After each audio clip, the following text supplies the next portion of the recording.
نحمده ونصلي ونسلم علی رسولہ الکریم اما بعد۔ ناظرین کرام، آج ہم اس نشست میں یہ بتائیں گے کہ جرسی گائے کیا ہے اور اس کی قربانی جائز ہے یا ناجائز۔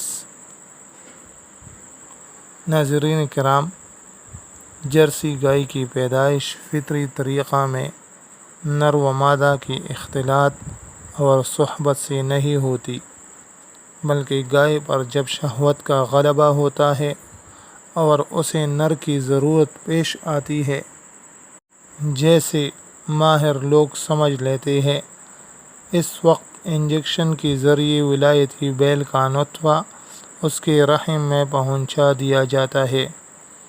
اس سے جو بچہ پیدا ہوتا ہے اسے جرسی گائے کہا جاتا ہے۔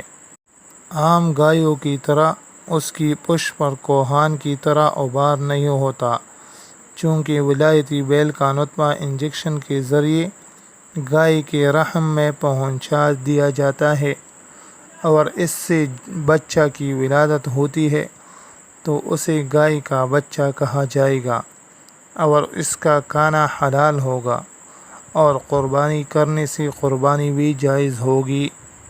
البتہ قربانی ایک عظیم عبادت ہے، اس میں ایسا جانور ذبح کرنا بہتر ہے جس میں کسی قسم کا شک و شبہ نہ ہو۔ جب غیر مشتبہ جانور آسانی سے دستیاب ہو سکتے ہیں تو اس قسم کے مشتبہ جانور کو ذبح نہ کرنے میں احتیاط ہے۔ اپنی عبادت کو مجبوری کے بغیر مشتبہ بنانا مناسب نہیں۔